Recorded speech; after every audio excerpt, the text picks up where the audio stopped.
Hello, Cohort M. Thank you so very much for taking the time to watch my presentation.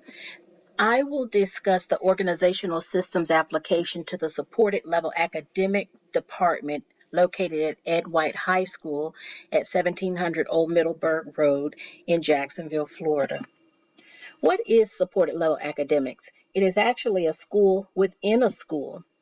We have approximately 20 employees with one administrator who is an assistant principal, one lead teacher, 8 academic instructors, one job coach, one job developer, which is myself, and 4 job coaches. There are approximately 80 intellectually delayed students. Our mission at Ed White High is to provide an environment that promotes academic excellence, inspires leadership, and strengthens physical, mental, social, and emotional well-being. And the vision statement says, Ed White High students will be prepared for success as well-rounded leaders through rigorous instruction, enrichment activities, respectful interaction, effective discipline, and community service. The reasons for this analysis is that over the last 4 years, the SLA department has experienced a high turnover rate in staff. And also, new staff members are not fully aware of the department structure and the interaction within the larger picture of the entire school. And we also want to identify areas needing improvement. There are many things that departments can do to improve themselves, and I would definitely recommend reading Singh's book about personal systems and the disciplines that are needed for organizations to be successful. According to Singh, as the world becomes more interconnected and businesses become more complex and dynamic, work must become more learningful. A learningful organization, in his opinion, are ones that develop in the areas of personal mastery, mental models, building shared visions, team learning, and systems thinking. Organizations that grow will be those who tap into each employee's ability to learn in one of those 5 areas. Those 5 areas also are broken down here in 3 different categories. There are core learning capabilities of teams, and they fall under the guise of aspiration, reflective conversation, and understanding complexity. We'll talk more about that later. Personal mastery refers to an extraordinary level of proficiency. According to Singh, personal mastery is the process of consistently defining and refining our personal vision, focusing on efforts, growing patience, and objectively observing reality. There are 2 evidence of personal mastery evident in Duval County Public Schools, and it's available to the SLA department, and that is something called the START program. It's a 2-year initiative through agreements with Florida State College at Jacksonville, St. Leo University, and the University of North Florida. The START program allows school district employees to return to college and receive additional training so that they can become certificated teachers. There are several paraprofessionals that have taken advantage of that program, and they are now certificated classroom teachers. There's also the Aspiring Leaders program for people who are already certificated, and most of them are classroom teachers who aspire to be assistant principals. And it's a 1-year rigorous program, and then once you complete it and pass the FEALI, you will be on the list to be considered for assistant principalship. And these are areas of personal mastery that are available. There's shared vision. According to Singh, the practice of shared vision involves the skill of unearthing shared pictures of the future that foster genuine commitment and enrollment rather than compliance. It's really like a vision board. It's what we see as the direction that we want to go. Evidence of shared vision within our department is that there are professional learning communities, there's shared data note entries, and there are school board meetings. Unfortunately, there are many, many deficiencies in the shared vision arena, and we'll discuss that at the end as well. Mental models. According to Singh, mental models shape how we act, and they are deeply ingrained assumptions, generalizations, or even pictures of images that influence how we understand the world and how we act. Evidence of mental models, again, there are a number of teachers that are in the department who express low expectations of the students. And then there's the belief that the intellectually delayed students' learning gains are inconsequential to the growth of the school. And that's another area needed for growth.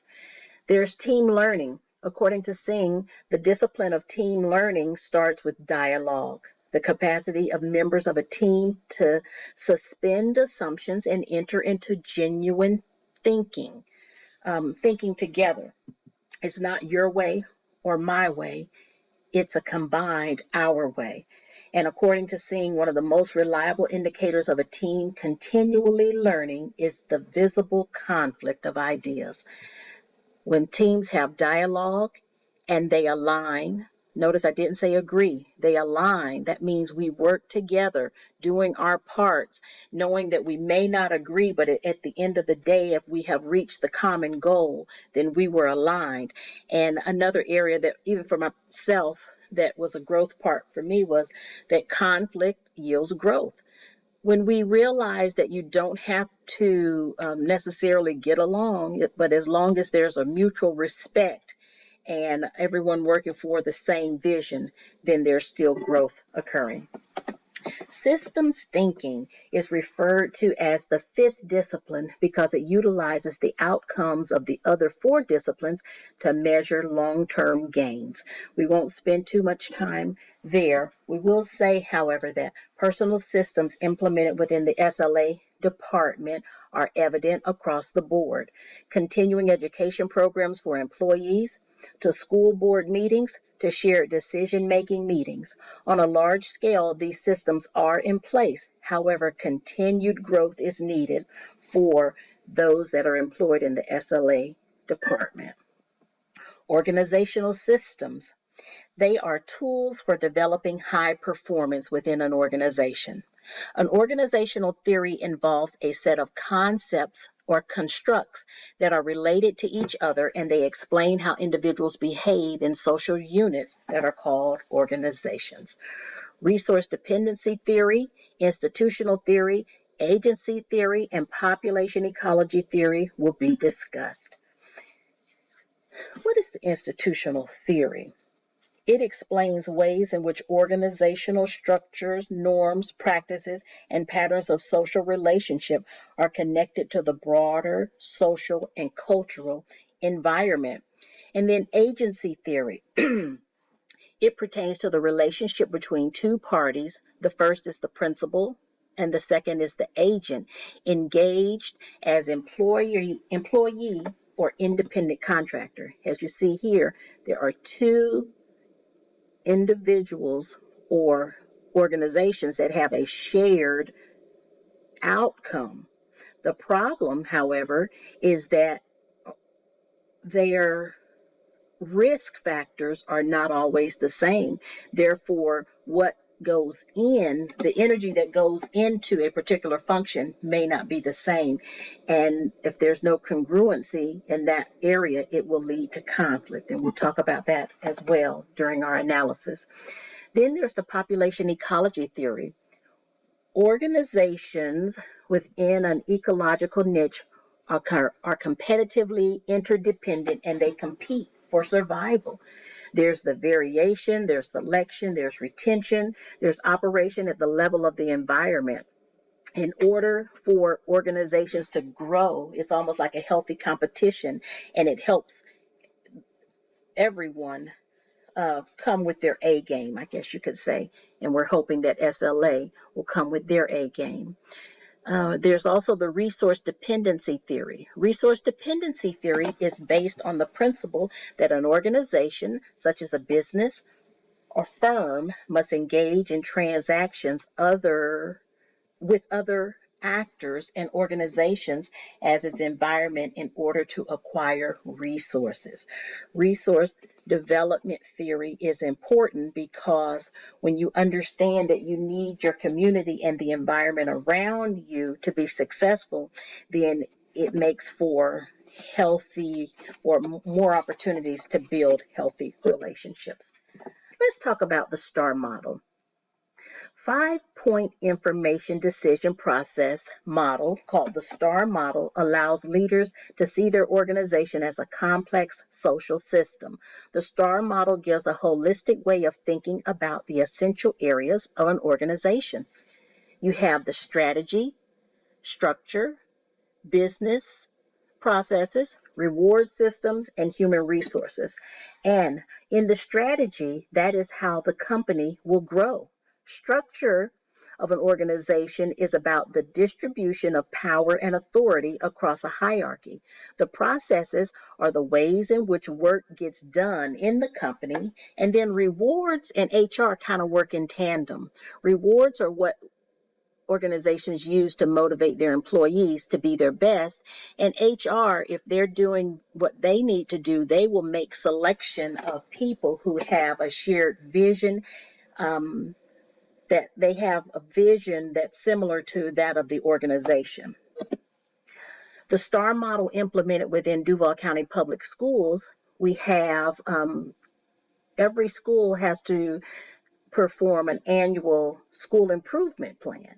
And this allows internal and external stakeholders to come together and come up with a vision for the school. And it consists of supervisors at the school, teachers, and also community leaders who come in and they help to set this school improvement plan.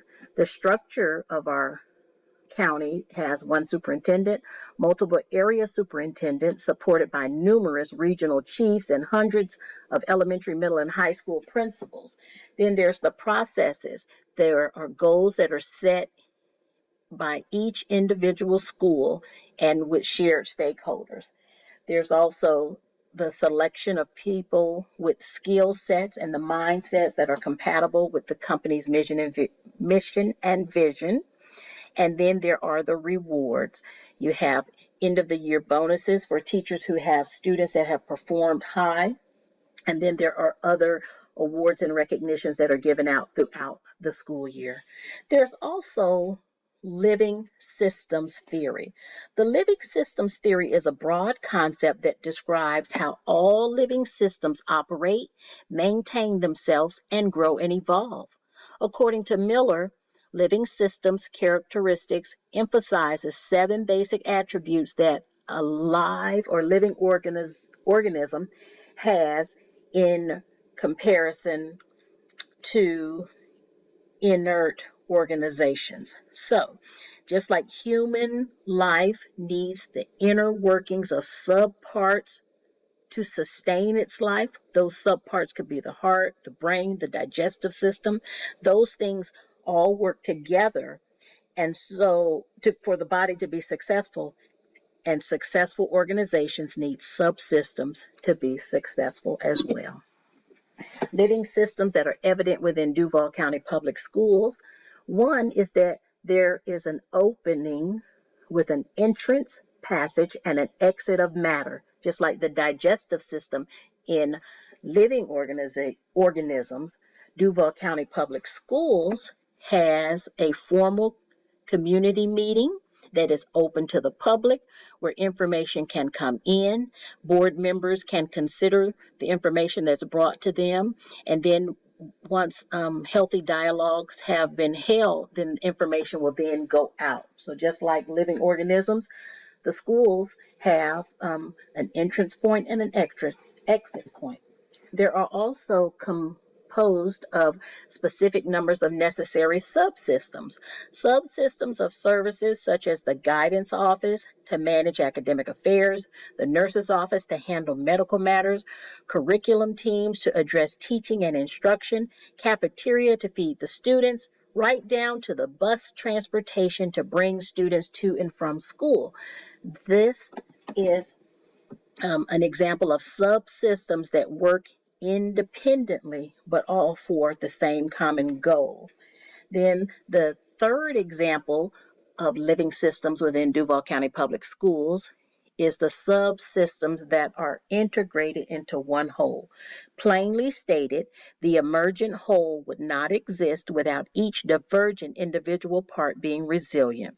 Like in the human body, the heart pumps blood and the brain thinks, so must all organizations work together, no matter what your department is. From the janitorial staff to the principal's office, they work in tandem for the overall goal. There are four functions of management. Management is the process of supervising or controlling functions and processes. Leadership is the process of overseeing or directing the people. And that's where there's a bit of a problem when I think about the SLA department. But let's talk about what these four functions are. Though management and leadership are similar, they are also very different. A manager's primary challenge is to solve problems creatively while drawing from a variety of academic disciplines and to help managers to respond to the day-to-day challenges. There are four functions called planning, organizing, leading, and controlling. POLC structure is used to explain or grasp management principles. Planning is the function of management that involves setting objectives and determining a course of action for achieving those objectives. Planning requires that managers be aware of environmental conditions facing their organization and forecast future conditions. Organizing is the structure of management that involves developing an organizational structure and allocating human resources to ensure the accomplishment of the objectives. Leading involves the social and informal sources of influence that you use to inspire action taken by others. And controlling involves ensuring that performance does not deviate from standards.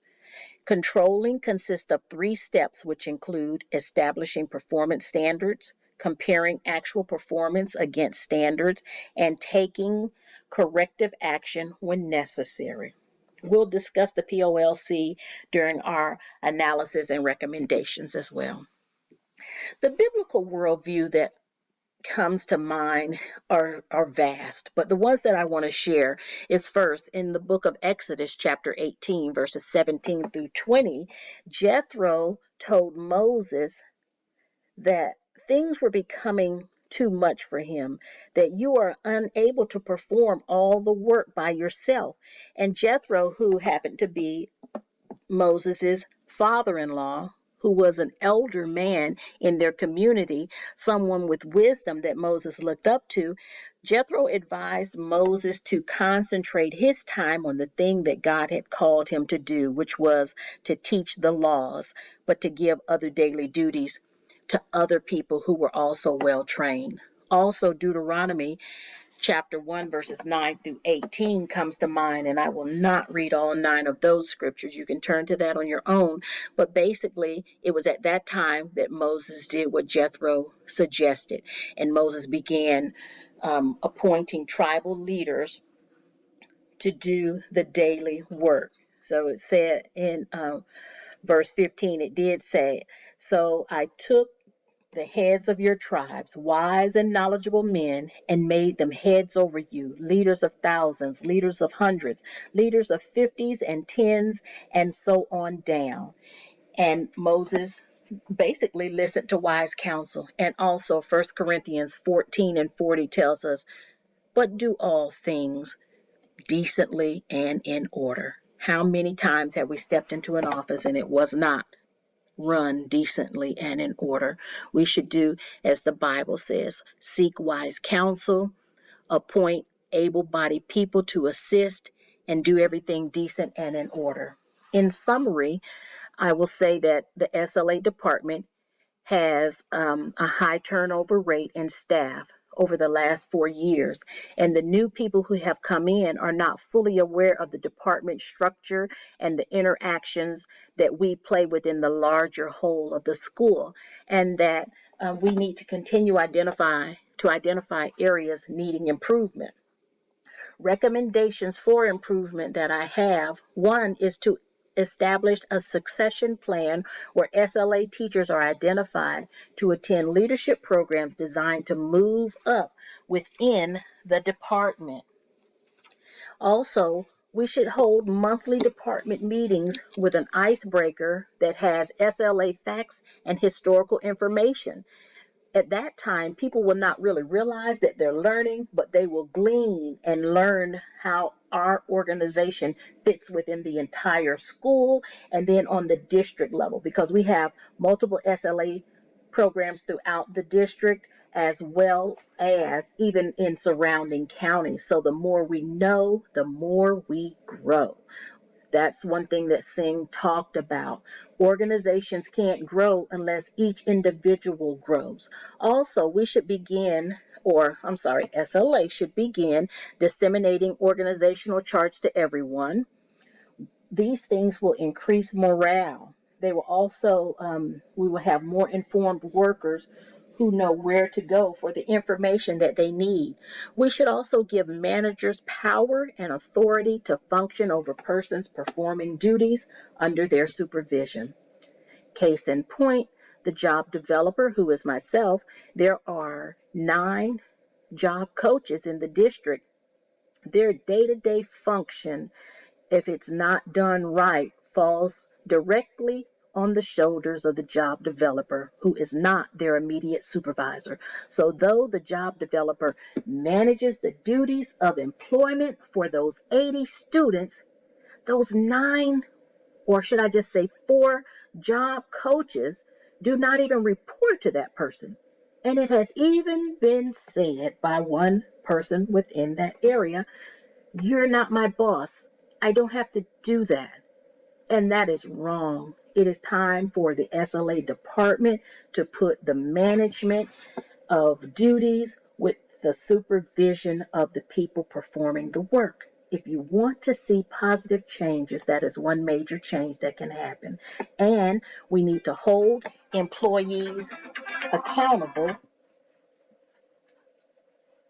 for issues and, hold employees accountable and then issue consequences when needed. The mission of the school is to provide an environment that promotes academic excellence, inspires leadership, and strengthens physical, mental, social, and emotional well-being. In order for that to happen, it must begin with the staff. I have included my references for your convenience. Have a great day. Bye-bye.